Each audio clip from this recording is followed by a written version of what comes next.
Welcome to Full Moon Movies. There are certain films that don't just continue a story.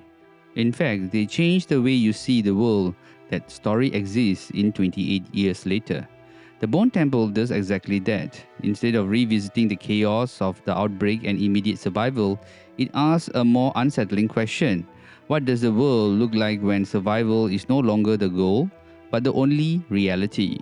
To understand what this film is trying to do, you have to look at where the franchise began.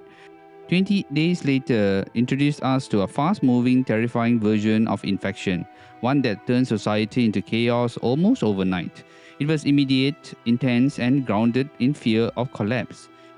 20 weeks later, then expanded that chaos into a larger scale, focusing on containment and failure. But 28 years later, the Bone Temple takes a completely different direction. It moves away from the question of how the world ended, and instead, it focuses on what kind of world has been built in its absence. And that's where the film becomes more interesting. The idea of the Bone Temple is central to the film's identity. It suggests that over time, humans have not just adapted to the infected, but they have also reinterpreted their existence. Survival is no longer just about avoiding danger. It becomes tied to belief, ritual, and a kind of distorted meaning. Now, this shift in tone is immediately noticeable. The film feels quieter, more deliberate. There are fewer moments of frantic running and more moments of stillness, such as moments where the environment itself tells the story. Now, the infected are still present, but they are no longer the only threat. In fact, they almost feel secondary at times. The real tension comes from the human side, from how people have changed, how communities have evolved, and how fear has shaped behavior over decades. And that's why I like really about this movie. Visually, the film leans into decay. The landscape feels abandoned but not empty. There's a sense that life continues, but it is fragmented, almost unnatural way. Structures are repurposed, environments are altered, and everything feels like it has been reshaped by time. The cinematography reflects the shift. Wide shots emphasizes the isolation, while close-ups capture the emotional weight of characters who have lived too long in a broken world. The use of lighting, often deemed natural and even uneven, adds a sense of unease. One of the most interesting aspects of the film is how it handles pacing. This is not a fast film. In fact, it takes its time, allowing scenes to unfold slowly.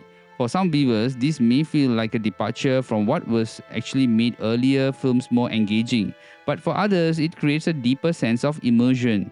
The film is not really trying to scare you, though sudden shocks are there. It's still trying to unsettle you over time. And that approach really works, particularly in scenes where characters encounter remnants of past civilization. Now, these moments act as reminders of what was lost, but also it highlights how far the world has really drifted from what we really recognize. Comparing this film to its predecessors, the differences are really very clear. 28 Days Later was about shock and survival. 28 Weeks Later was about scale and failure.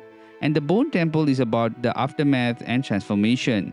Now, that shift may not really appeal to everyone, but fans expecting the raw intensity and fast paced horror of the earlier films may find this entry a bit more subdued. But what really it lacks in speed, it makes up for its atmosphere and thematic depth. The action sequences, when they do occur, are still effective. They are sharp, sudden, and often brutal, but they are used sparingly, which makes the film feel more impactful. In terms of reception, the film like this often divide audiences. Those looking for a traditional horror may find it lacking, while those interested in a world building and thematic exploration may really appreciate its direction. What stands out most in this film is its willingness to evolve. Instead of repeating the same formula, it takes a risk, shifting the focus from external threat to internal transformation.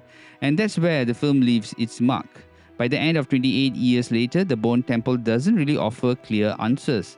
It doesn't really resolve the world. Instead, it presents a reality that feels ongoing, one where survival is no longer enough, and where the meaning of humanity itself is constantly being redefined. It's not the loudest entry in the franchise, but it might be the most haunting. Now, this movie is a must watch.